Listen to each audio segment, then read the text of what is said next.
श्री राम। आप सभी का जीवन मंगलमय हो। संसार में जो दुख है, आज उस पर हम लोग विचार करेंगे कि संसार में दुख क्यों है और इस दुख से छुटकारा कैसे मिलेगा। जो स्वभाव है पूरे जगत के लोगों का, सुखी रहना, शांति रहना, समृद्ध रहना, सशक्त रहना, इसके जो इच्छाएं हैं वो इच्छाएं पूर्ण क्यों नहीं हो रही हैं। सभी के सुखी रहने की इच्छा, स्वस्थ रहने की इच्छा, शांति प्राप्त करने की इच्छा, एक दूसरे का सहयोग करने की इच्छा, इसके शत्रु कौन है, उन्हें बाधा कौन है। अगर आप भी अपने जीवन के दुखों से छुटकारा पाना चाहते हैं तो इस वीडियो को पूरा देखिए। देख करके अधिक से अधिक लोगों को शेयर करिए, सब्सक्राइब, लाइक करिए और अपना सुझाव कमेंट हमें देने की कृपा करें।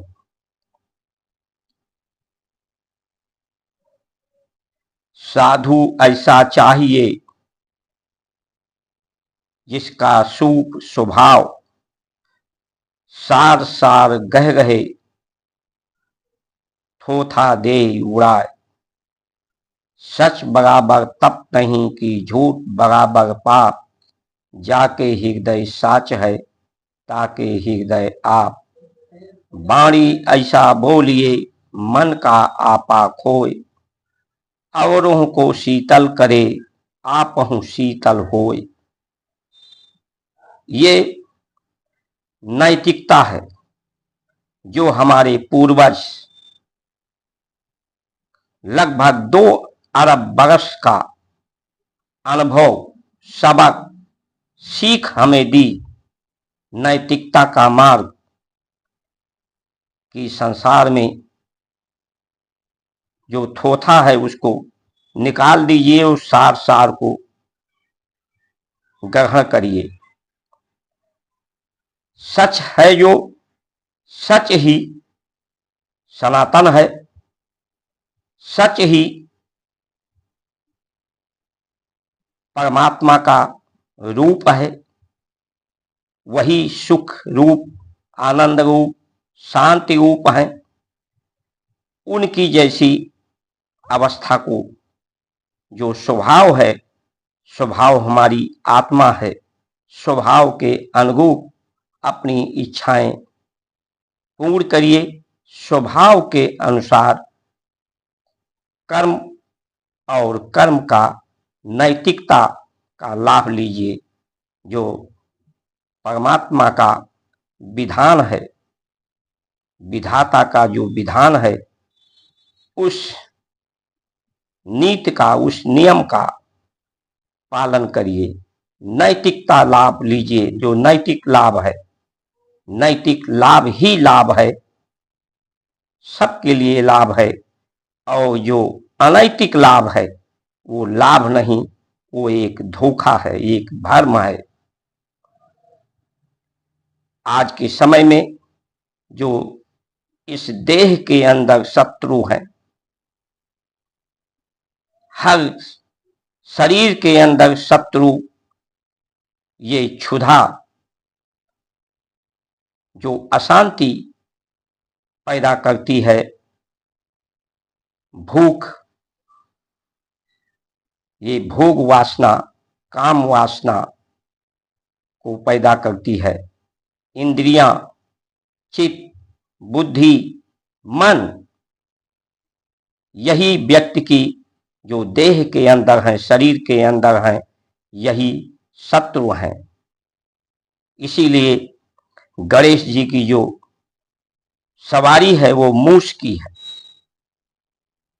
शब्दों से सत्य को कहा नहीं जा सकता, इसलिए सांकेतिक भाषा है ये। मूस क्या करता है? कुतुर कुतुर काटता है, जिसका उसे कोई लाभ नहीं। उसी तरह से बुद्धि हमारी कुतर्क करके नैतिकता को अनैतिक बताती है, सिद्ध करती है, झूठ को सत्य समझती है, सत्य समझाने की प्रयत्न करती है। बुद्धि और बुद्धिमान लोग यही अनैतिक मार्ग पर ले जाती है। इसी की साधना, इंद्रियों की साधना और इसे पर सवार होना, इसको अपने नियंत्रण में रखना, इसी पर जयी होना, जय श्री होना ही हमारे पूर्वजों का नीत रहा है। यही नैतिकता का मार्ग है। इस मार्ग से भटकाने का काम जो अनैतिक लाभ देने का अनैतिक नीतियां बनाते हैं, हर देश के अंदर ये जो नेता हैं, नीति बनाने वाले और नीति का पालन करने वाले, जो अनैतिकता को समाप्त कर रहे हैं, अनैतिकता को समाप्त कर रहे हैं, नैतिकता को बढ़ा रहे हैं। अनैतिक लाभ जनता को देने का आश्वासन देते हैं और इस शरीर का काम समाप्त करते हैं। शरीर की श्रमशीलता, कठोर परिश्रम, पक्का इरादा, दूर दृष्टि की व्यवस्था को समाप्त करते हैं। प्रकृति हमें असमानता की व्यवस्था देती है। अवस्था सबकी समानता की है, पूरी जगत की।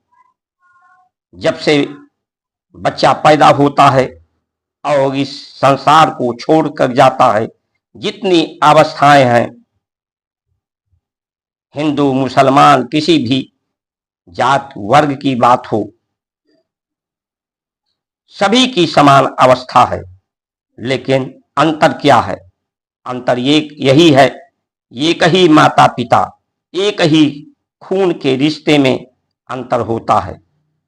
उनके रूप, रंग, विचार, शरीर के बनावट, लिखावट, आंख की रेटिना नहीं मिलती, त्वचा नहीं मिलता, हाथ का लिखावट नहीं मिलता, हस्ताक्षर, अंगूठे का निशान नहीं मिलता। ये अंतर प्रकृति के द्वारा ये अंतर पैदा किया गया है। इसी अंतर को तप,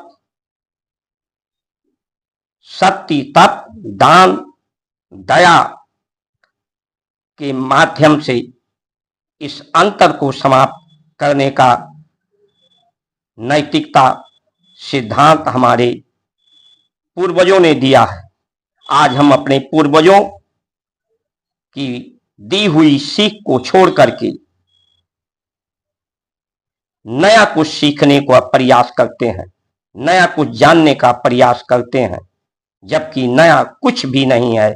हमारा स्वभाव पुराना है, पूर्व का है। जो पूर्व में स्वभाव था वही वर्तमान में है, वही स्वभाव भविष्य में भी रहेगा। ये ग्रह, नक्षत्र, नवग्रह, पृथ्वी, ब्रह्म, अंतरिक्ष, ब्रह्मांड सब पूर्व की व्यवस्था से, नीति से, विधाता की नीतियों से चल रहे हैं।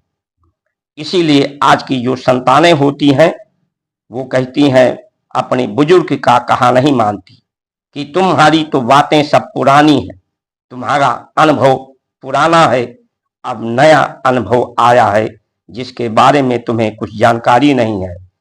तुम्हें मुझसे सीखने की जरूरत है, बुजुर्गों से हमें कुछ सीखने की जरूरत नहीं है।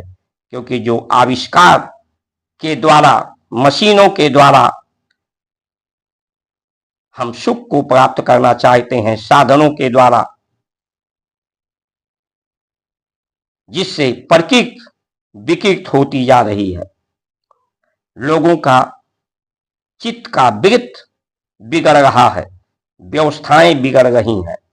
तो ये जो सत्व है देश के अंदर, ये नीतिकार नेता और उसके पालन करने वाले, इन्हें सिर्फ इनके प्रकरण प्रधानमंत्री का कुर्सी चाहिए, मुख्यमंत्री का चाहिए, मंत्री का चाहिए, विधायक सांसद का चाहिए, और प्रशासनिक पदों पर इन्हें बना रहने चाहिए।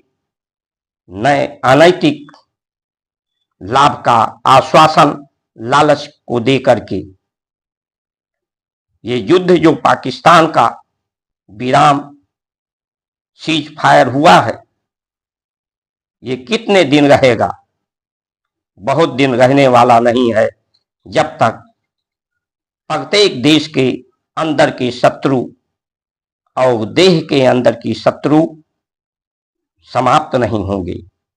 और वो भारत की नैतिकता जो पूर्व में हम करते आए हैं, पूर्वज हमारे करते आए हैं, जो उनकी जीवन शैली रही है, जीवन पद्धति रही है, उसी मार्ग को हम अपना करके आज हम अपने देश को अमेरिका जैसी स्थिति में लाना चाहते हैं, जापान जैसी स्थिति में लाना चाहते हैं। लेकिन वहां की स्थिति का समीक्षा करना चाहिए, जहां पर 77% लोग के अंदर पुरुषार्थ ही नहीं है। औरतों के अंदर बच्चा पैदा करने की स्थिति, गर्भ बिगड़ गया है, अनेक बीमारियों से ग्रस्त हैं। तो ऐसे हम लोगों का नकल करके और अपने पूर्वजों का तिरस्कार करके सुखी नहीं रह सकते। इन्हीं वचनों के साथ आप सभी का सुमंगल कामना करते हुए जय श्री राम।